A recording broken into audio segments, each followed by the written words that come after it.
Cześć, witajcie w kolejnym odcinku podcastu Edukat. Ja się nazywam Adam Dziedzic, a dzisiaj moimi gościniami są przedstawicielki dwóch fantastycznych uniwersytetów z Holandii. University College Tilburg University, Anka. Very good to have you here with us. Good afternoon, everyone. I prosto z Holandii, joining us straight from the Netherlands is Denise from University College Roosevelt. Hi, Denise. Hi, thank you so much for having me. Well, so we meet here today to chat a little bit about liberal arts and sciences university colleges in the Netherlands. First question goes to Anka. What is liberal arts and sciences? What kind of program is it? Liberal arts and sciences is a different type of education inspired by the American colleges, where it's very much multidisciplinary, interdisciplinary, small-scale education, very much focused on community and the people. And it gives you the opportunity actually to study the most interdisciplinary form of education that you can do. So for instance, for those students who are not happy with studying just one piece of academia and they want to combine different insights from different fields and they want to work with all of them together and make the connections between them, then that's the right program for them. It's also a type of program where, unless you're very sure what you want to do, it's highly recommended because in the first year or first semester, depending per program, you get to combine multiple fields and then make a decision towards what you want to specialize. So I would say that it's for curious minds. Mm-hmm. Let's pick up on that, on the curious minds. And Denise, would you say that liberal arts and sciences is a perfect program for someone who at the age of 17 or 18 is not really sure what they want to do in their future, what they want to study? Or would you rather say it's a program for someone who knows exactly what kind of specialization, what kind of major they'd like to do in the future? Yeah, it's funny that you say it like that, because I think it's for both. I think it's definitely a good fit, obviously, based on what Anka just said, for students who are not quite sure or maybe think they're interested in something that the high school is not offered at the high school level even, but they just have an inclination towards that topic. But it's actually also for students who know exactly what it is they want, but that is not something that is fitted into one specific university major.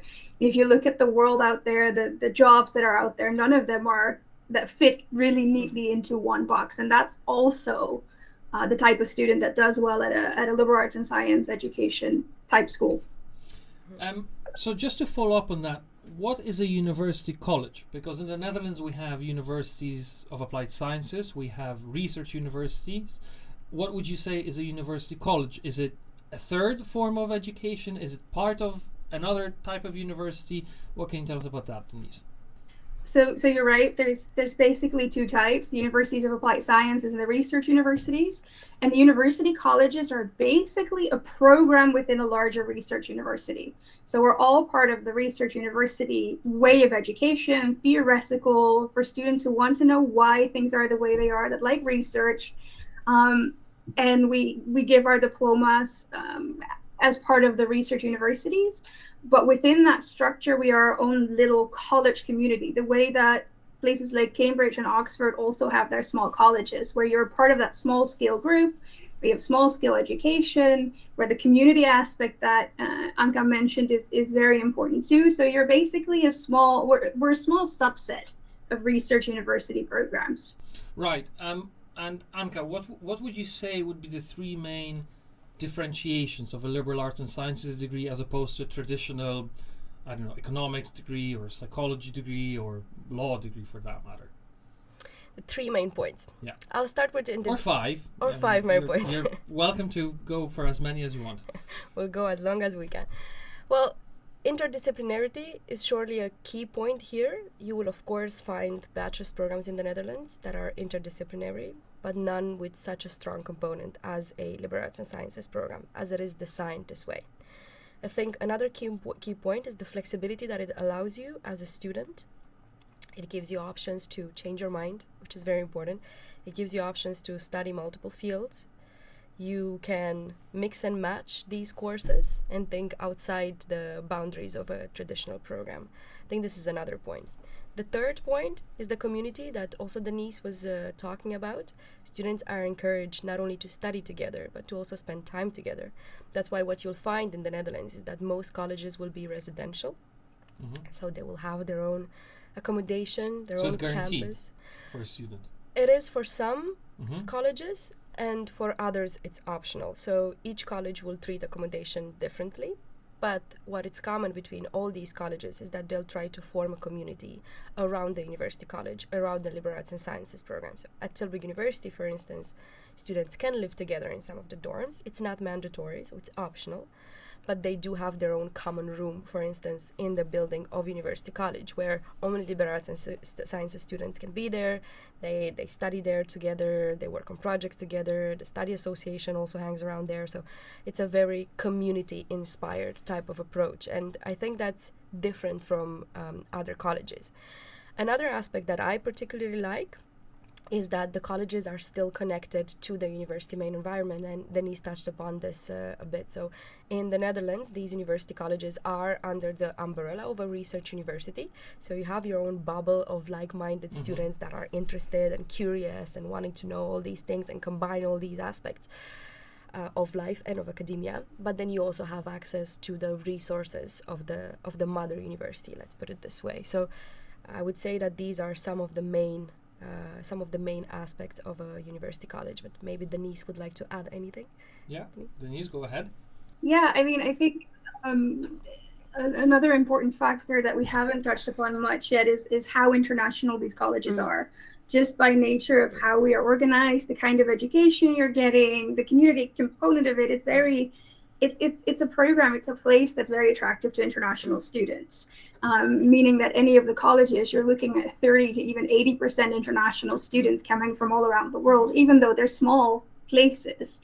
So you get this really interesting, very diverse educational experience. And we talk about small scale, but I think that's important to understand also. What that really means is that you're going to be in classes with maybe 20, 25 other students. So your education is also extremely discussion-based. It's interactive. You're learning together with your peers. So in that sense, having that international environment is also really an added benefit.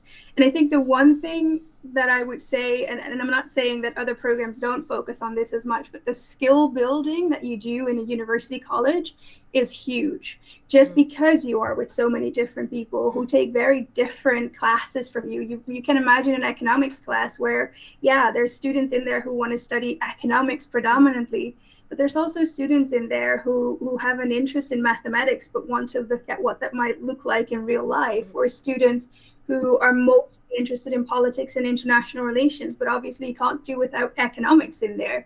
And that changes the conversations that you have in your classes and the toolkit that you built for yourself, not maybe in terms of a specific discipline, but in terms of being able to ask the right questions, carefully listen to answers you're getting, to build bridges between different disciplines. And I think that's those soft skills are sought after by employers around the world. So that's an important part that we haven't really touched upon yet that you should keep in mind too. Indeed. Quick series of yes or no's. First question to both of you. Annika first and then Denise. Is it true that in the Netherlands you do not call your professor? Yes, that is true, and also one of my cultural shocks while being a student there. Surely, yes. Denise, do you confirm? Yes. Excellent. Second, is it true that it's advised in the Netherlands to counteract what your professor is saying? It is not only advised but encouraged to do so. In order to develop critical thinking, you need to be able to argument your ideas and also to challenge other people's ideas. So yeah, I would say that is surely a one of the most interesting aspects of Dutch education, and especially in a university college. Denise is nodding, so I assume you confirm that one as well.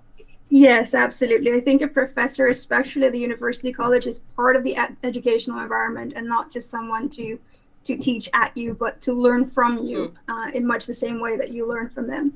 And third and last quick yes or no question. In the Netherlands, it's always very gloomy, rainy, and not really pleasant. Yes or no?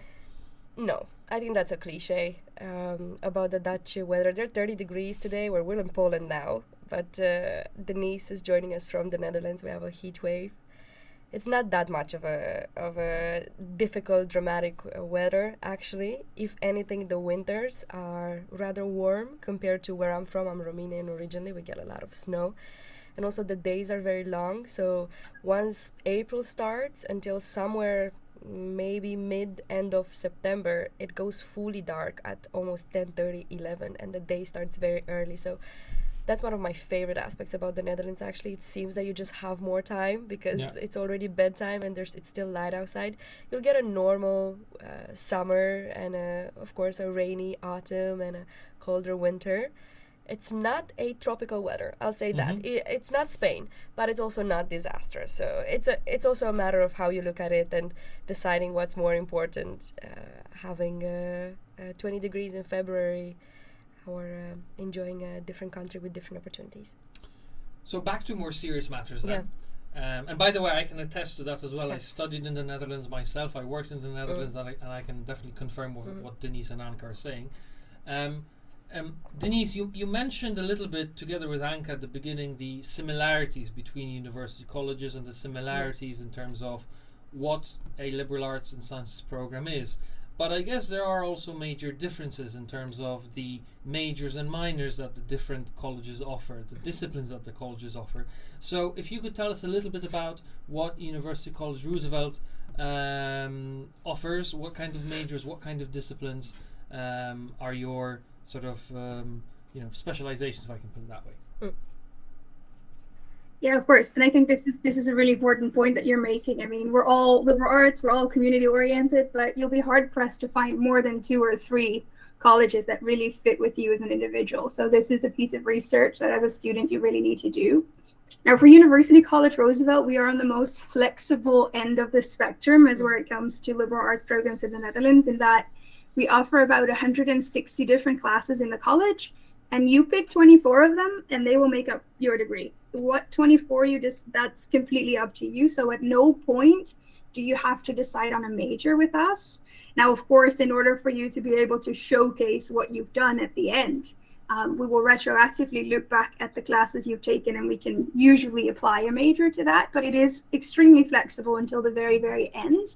Sorry to jump in. But so does that mean that one day you can be studying something to do with psychology, and in the very same day you can be doing management, and the next morning you can be doing something to do with law? Is that what you're saying? That is exactly what I'm saying. Students take 4 classes at any given period in the year. So yes, it could be as diverse as that. I see I have a friend here. So we do have 6 areas of specialization within the college. We have business and entrepreneurship, so students who want to have that entrepreneurial aspect in their degree definitely have opportunities for that. We offer government and society, so anything from law, politics, to philosophy and history, basically. And then we offer media, culture, and communication, so anything from ancient history to present day communication, and everything in between is in there. That would be the Bachelor of Art options. In terms of Bachelor of Science, we have data science and artificial intelligence type programs, so computer science, mathematics, algorithms, that kind of topic. We have health, cognition, and behavior. So that's a combination of medicine, cognitive science, and clinical psychology for students who are veering towards that end of the spectrum. And then finally, and that's something that's quite unique to us, is that we have environment and sustainability.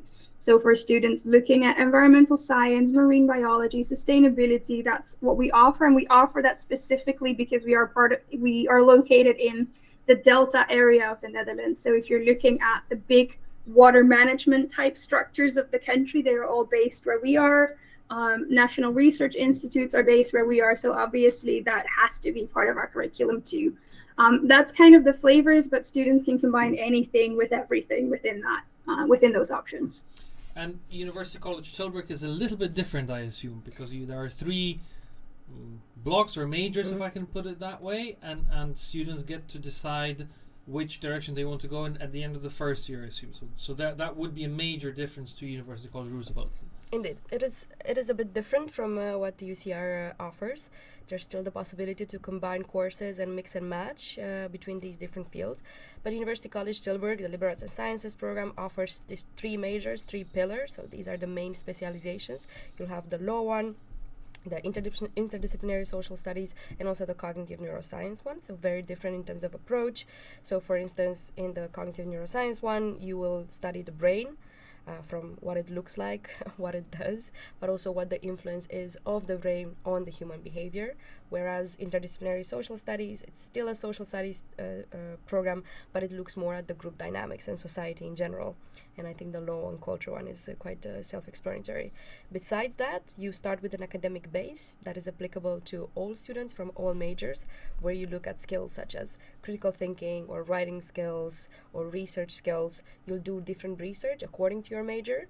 For instance, there's a different research that a law student does that has to analyze, let's say, different legal texts and maybe compare democracies around the world. So there's one type of research. But if you want to study cognitive neuroscience, then you're going to do a different type of research in the lab, trying to understand how the brain influences the behavior. It goes the same for the other specialization as well. Then in the second year, you decide upon your theme.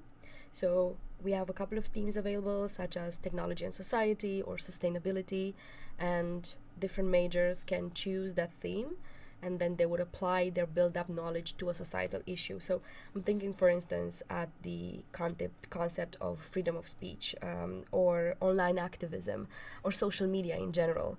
As a law student, you are going to look at the social media from a legal perspective and see what the implications are there. You're going to look at governance, how social media can influence governance, social media revolutions. Think about Arab Spring, for instance. But then if you look at the perspective of a neuroscientist, then you're going to see what are the effects on social media on the human brain. What does it do to our attention span, to our capability to focus, to our capability to connect to each other? So very different approaches there according to a specific specialization.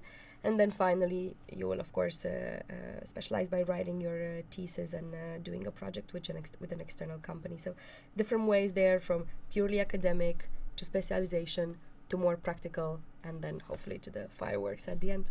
So as you can see, similar concept, but two slightly different, or very different in certain ways, approaches to delivering that concept.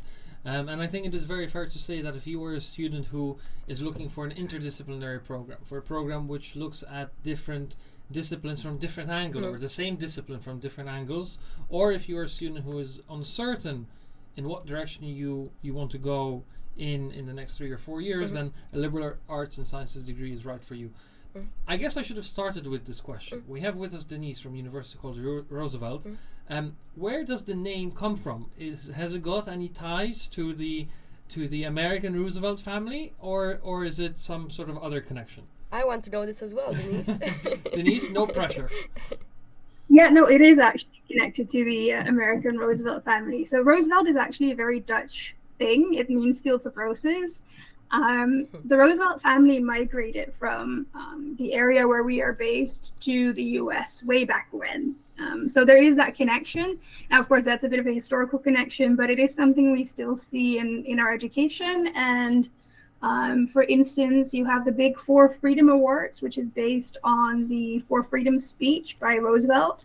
Once every 2 years, that's held in New York, and once every 2 years, that's held in Middelburg, actually, and our students get involved in picking the laureates and what have you.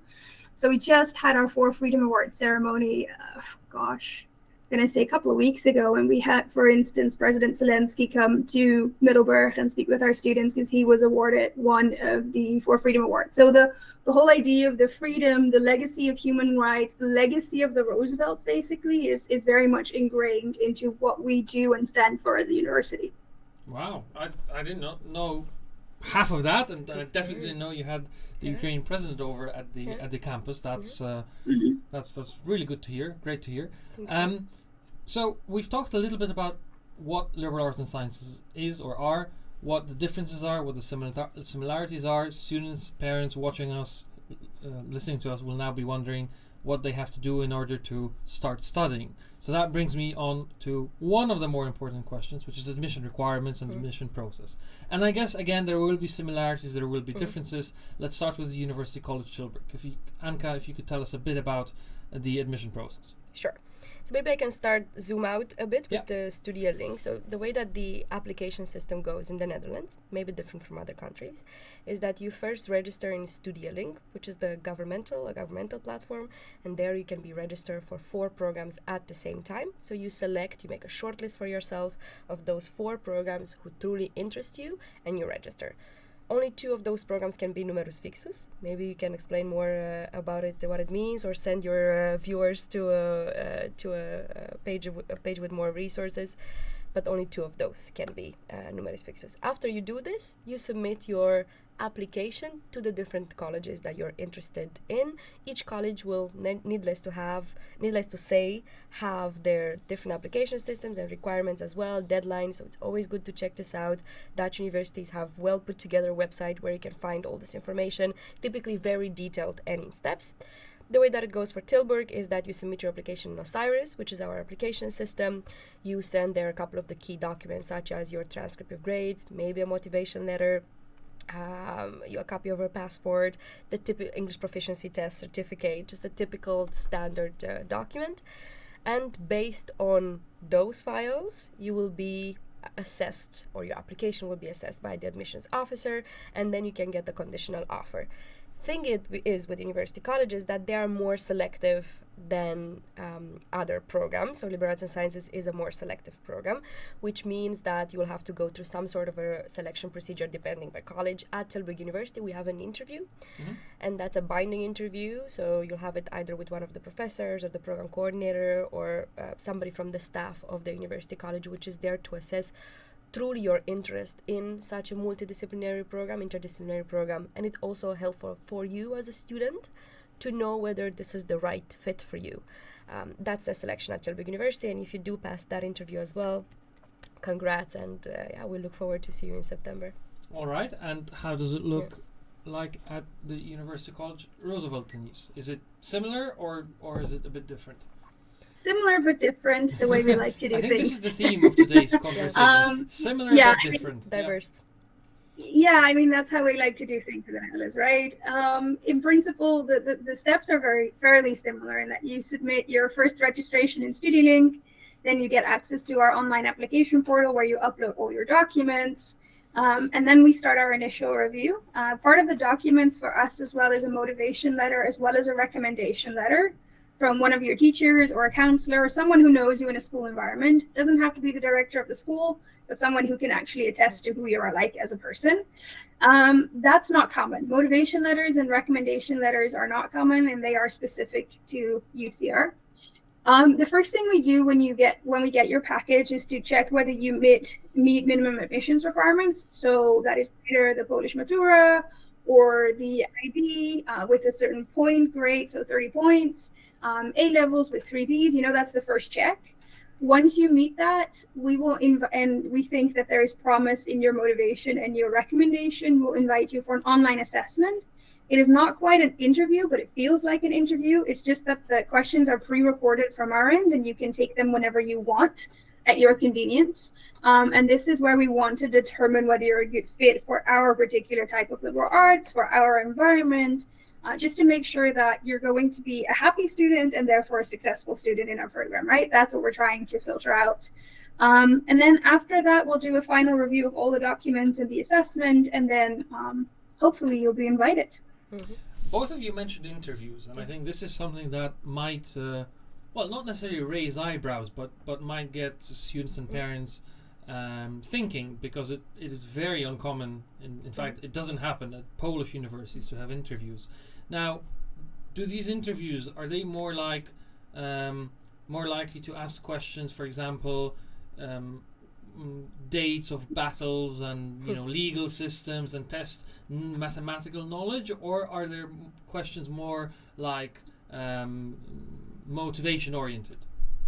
The latter one. Surely, these are not interviews to test your knowledge, your academic knowledge about a specific topic. These are interviews to see indeed your motivation, whether you're the right profile of a student for a liberal arts and sciences program or otherwise for a different program. So they are there to check your profile and whether it fits university college, and the other way around, I would see. I think the Dutch system is known for this particular aspect. that they are trying to find the right students for the right type of program, and that is beneficial not only for the university but also for the student. We want to make sure that you're making the right decision. And with your permission, I'd like to touch upon another point there, inspired by something that Denise has said. So indeed, when you submit an application, we do check your diploma, your grades, your scores, to see whether you're a right fit. And some feedback that I typically get, especially when I'm traveling internationally for this purpose, is, but how come that you accept this low score? So I'm thinking for IB, for instance, Dutch universities will, not all of them, but for some of them will accept the minimum of 24 points. And then right? And then parents are asking, wait a second, so your university is must top. Be terrible. Exactly. Right? Must be terrible. So how come that you're number top in economics in the world, but then you're gonna accept an average score? How does that go? This is how Dutch universities work. Access to education is not determined by your grade. So the way that it works is that as soon as you have, or as long as you have a diploma that is equivalent to the Dutch diploma, you're already 1 foot into the university. Of course, there's going to be some math requirements. If you want to study engineering, we do expect that you will have a good level of mathematics. So there are some other mechanisms of assessment in place, but overall the diploma is the one that truly sets the base of your eligibility. So it's about giving access to student and not about measuring grades. This was a cultural shock for me. When I came to the Netherlands, I was used, not to brag, but I was used with 9s and 10s because that was I'm originally from Romania. That was what I've been taught my entire life: study, memorize, some critical thinking, but mostly it was about being able to deliver something that I was already taught and getting the good grades, which was not the same in the Netherlands. We were discussing today that if you get an 8 in the Netherlands, then you're already a very good student, and aiming for 9s and 10s is just not part of your student life. And it's also not about that. So I think that's important maybe to underline here, that the Dutch educational system, it's truly not about grades. It's about the profile of the student and teaching those students, equipping those students with skills that will prepare them for a future. Now, what type of future you want, that's something that as students, it's up to you. I think the world is yours once you get there. Not only in the classroom, but also outside the classroom via extracurricular activities. You can be part of professional student organizations that are, for instance, focused on one program, on one field, let's say business. But you can also be part of student associations, debate clubs, theater clubs, Model UN that we've been talking about these days. You can be part of sports associations. With some universities, you're going to be able to do a internship either during your mobility window. So instead of going abroad or taking another minor, you can do an internship, or you can do an internship during the summer. So it's truly a world of opportunities that students will have to learn how to take, because I think Denise can agree here with Dutch university is never about advancing you the options, but it's a matter of finding them and you attracting them, because the options are there. And maybe a last point here, also inspired by Denise, because I've been wanting to say this. Lots of inspiration, Denise, yes, Denise, all the way from the Netherlands here, reaching us in Poland. I've been working with her for a decade now. She's a very inspiring person, and I had a lot to learn from Denise. But when it comes to this international environment, I don't think that people talk enough about how important that is. And it might seem a cliche, and it's not. Yes, it matters in the classroom, of course. I remember discussing a topic such as inequality. There's a different perspective of a person that was raised in the Netherlands, in Rotterdam, compared to somebody that comes from Poland or comes from Romania or comes from South Africa. So when you have a debate in the classroom, you get to have an authentic perspective of people that actually lived in those cultures. So I think that adds a lot to your education, this diversity of thought, of cultural approaches. And it also makes it so fun, I must say. And it goes beyond the classroom. It's about making friends that come from all over the world, that you can visit afterwards, that you can visit during your studies. It's a broadening of horizons that takes place both in the classroom and outside the classroom. And that was my favorite part of being an international student. And I think that we think about that when we decide upon university, because there are so many other aspects that you take into consideration, such as your future. But there is a soft part to it, a fun part to studying at the university college and being an international student. And I hope that for those students who want to experience that and maybe are doubting, maybe are having some anxiety. I'm moving abroad from my parents. I'm going to be living with all this bunch of strangers. Who knows what type of food they have? Well, it doesn't matter, because you can cook together with them, and you're going to throw yourself in a world of unknown, but I truly do think that that's what life is about. And by the way, being speaking of food in the Netherlands, I've never seen so many Polish supermarkets in Dutch cities outside of Poland as I have in the Netherlands. So, food-wise, I think Polish students are going to be covered. I agree. If I'm buying meat or veggies in the Netherlands, it must be a Polish store. That's the one. That's where you get the good stuff. Denise, do you shop at a local Polish supermarket sometimes? I actually do not, but we do have them too. I mean, I shop at the fresh market just because it's so convenient, but yeah. So we like to end each episode of our podcast on a positive note. I mean, the whole conversation was positive, but we like to end on a positive note. And I wanted to ask each of you, and we'll start with Denise, if you were to give one piece of advice to a current high school student in their penultimate year, someone who will be applying in October to study in the Netherlands or study abroad, what would this advice be? Start your research. As you have figured out, hopefully from just this conversation, everything is same but different in the Netherlands. So you want to make sure I'm an Excel sheet nerd, but you want to make sure you have an Excel sheet with the programs you're applying to, what their deadlines are, what their application procedure is, what it is you actually need to hand in, how housing works in that particular city or even that program, and where you can get your help, and all these different things. All the information is available, but it's going to be a little bit different from one place to the next. Whether you're applying to university colleges or other Dutch universities, this is going to be the case. And that's the easiest way for you to compare and contrast where you might want to apply, but also realize that applications in the Netherlands, as Anka has said, are usually pretty straightforward if you meet the requirements you're in. For 10% of the programs where you do have to do selection, you just want to make sure you're prepared. You can do the best you can do. But again, these selection procedures are not testing your knowledge. They are testing whether you're going to be a good fit. So what you can do now and what you can use the summer for is really deep dive into the programs that you are most interested in and make sure you're prepared for the application cycle. Anka, anything to add? It's good advice.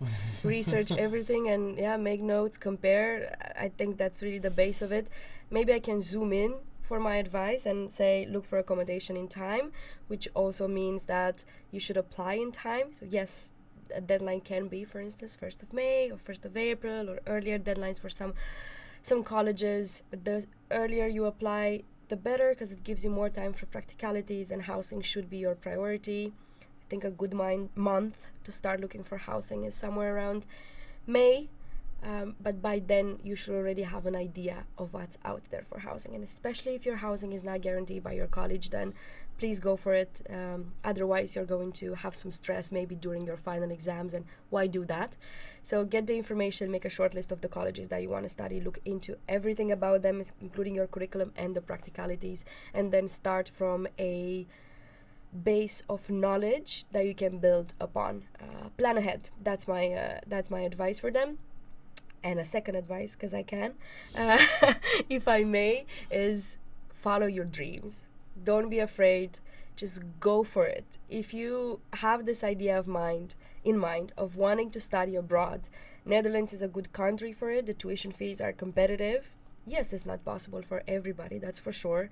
Yes, it will be difficult for most. Yes, you'll encounter a situation that will sometimes scare you, but it is a beautiful base to start your life, I think, and get through some challenges that will set a thick skin, I think, in life.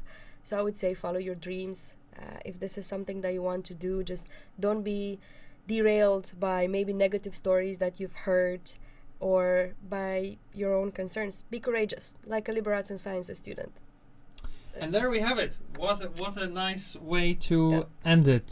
Thank you very much, Anka and Denise, for joining us on the Educat podcast today. I think it was very valuable for our listeners, for students, for parents, for school counselors who listen to us, as well, to find out a little bit more about what liberal arts and sciences is, what university colleges are. how to apply, but most importantly, indeed, do the research, start early, and follow your dreams. I think those are the 3 points that we will leave from here today.